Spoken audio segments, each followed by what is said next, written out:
നമസ്കാരം. സൂര്യനിൽ നിന്നുള്ള ദൂരം മാനദണ്ഡമാക്കിയാൽ സൗരയൂഥത്തിലെ 4ാമത്തെ ഗ്രഹമാണ് ചൊവ്വ. സൗരയൂഥത്തിലെ ഏറ്റവും ചെറിയ 2ാമത്തെ ഗ്രഹവും ഇത് തന്നെയാണ്. ഉപരിതലത്തിൽ ധാരാളമായുള്ള ഇരുമ്പ് ഓക്സൈഡ് മൂലം ചുവന്ന നിറത്തിൽ കാണപ്പെടുന്നതിനാൽ ഇതിനെ ചുവന്ന ഗ്രഹമെന്നും വിളിക്കാറുണ്ട്. റോമൻ യുദ്ധദേവനായ മാർസിന്റെ പേരാണ് പാശ്ചാത്യർ ഈ ഗ്രഹത്തിന് നൽകിയിരിക്കുന്നത്. നേരിയ അന്തരീക്ഷമുള്ള ചൊവ്വയുടെ ഉപരിതലത്തിൽ ചന്ദ്രനിൽ ഉള്ളതുപോലെ ഉൽക്കാഗർത്തങ്ങളും കൂടാതെ അഗ്നിപർവ്വതങ്ങൾ, താഴ്വരകൾ, മരുഭൂമികൾ, ഭൂമിക്ക് സമാനമായി ധ്രുവങ്ങളിൽ മഞ്ഞുപാളികൾ എന്നിവയും കാണപ്പെടുന്നു. സൗരയൂഥത്തിലെ ഏറ്റവും വലിയ പർവ്വതമായ ഒളിമ്പസ് മോൺസ് ചൊവ്വയിലാണ് സ്ഥിതി ചെയ്യുന്നത്. ഭൂമിയുടെ ആകാശത്തിലെ ഏറ്റവും തെളിച്ചമുള്ള വസ്തുക്കളിൽ ഒന്നാണ് ചൊവ്വ. അതിനാൽ തന്നെ ചരിത്രാതീത കാലം മുതൽ ഈ ഗ്രഹം മനുഷ്യന്റെ കണ്ണിൽ ഉടക്കിയിട്ടുണ്ട്.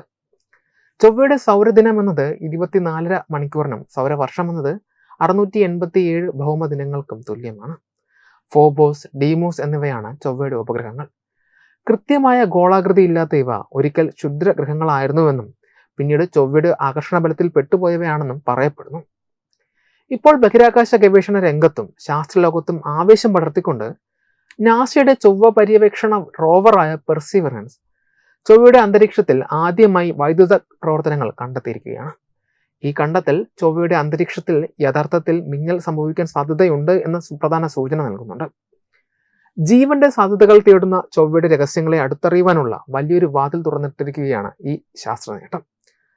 റോവറിലെ സൂപ്പർ ക്യാം തിരിച്ചറിഞ്ഞ ചൊവ്വയുടെ അന്തരീക്ഷത്തിലെ ഈ വൈദ്യുത ഡിസ്ചാർജുകൾക്ക് ശാസ്ത്രജ്ഞർ നൽകിയിരിക്കുന്ന വിളിപ്പേര് മിനി മിന്നൽ എന്നാണ്. പെർസിവറൻസ് റോവറിലെ സൂപ്പർ ക്യാം എന്ന അത്യാധുനിക ഉപകരണമാണ് ഈ വൈദ്യുത പ്രവർത്തനങ്ങളെ ശബ്ദ വൈദ്യുത കാന്തിക റെക്കോർഡിങ്ങുകളിലൂടെ പിടിച്ചെടുത്തത്.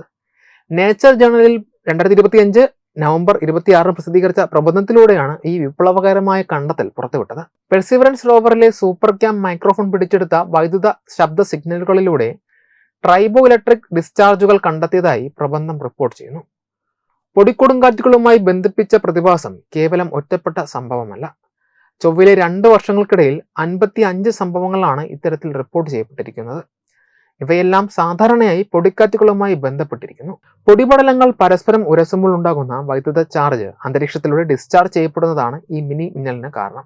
ഒരു കാലത്ത് ജീവന് അനുകൂലമായി അന്തരീക്ഷം ഉണ്ടായിരുന്നതായി കരുതപ്പെടുന്ന ജെസോറോ ക്രേറ്ററിലാണ് പെർസിവറൻസ് റോവർ നിലവിൽ പര്യവേക്ഷണം നടത്തുന്നത്. ചൊവ്വയിൽ മിന്നൽ സാധ്യത ഉണ്ടെന്ന കണ്ടെത്തൽ അവിടുത്തെ ജലസാന്നിധ്യം, അന്തരീക്ഷ ഘടന, രാസപ്രവർത്തനങ്ങൾ എന്നിവയെക്കുറിച്ചുള്ള നമ്മുടെ ധാരണകൾക്ക് പുതിയ മാനം നൽകും. മിന്നൽ പോലെയുള്ള വലിയ ഊർജ്ജ സംഭവങ്ങൾ ചിലപ്പോൾ ജീവൻ നിലനിർത്തുവാൻ ആവശ്യമായ രാസപ്രവർത്തനങ്ങൾക്കോ തന്മാത്രകളുടെ രൂപീകരണത്തിനോ കാരണമായേക്കാം. ഈ കണ്ടെത്തൽ സ്ഥിരീകരിക്കുവാൻ കൂടുതൽ ഗവേഷണങ്ങൾ ആവശ്യമാണ്.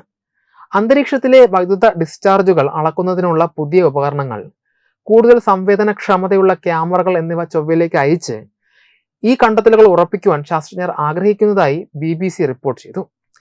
ഭൂമിയുടെ അയൽഗ്രഹമായ ചൊവ്വയുടെ അന്തരീക്ഷം, കാലാവസ്ഥ, സാധ്യതയുള്ള ജൈവ വ്യവസ്ഥ എന്നിവയെക്കുറിച്ച് കൂടുതൽ ആഴത്തിൽ മനസ്സിലാക്കുവാൻ പെർസിവറൻസിന്റെ ഈ വിപ്ലവകരമായ കണ്ടെത്തൽ വഴി തുറക്കുമെന്നത് തീർച്ചയാണ്. വെബ് ഡെസ്ക് തത്വമൈ TV.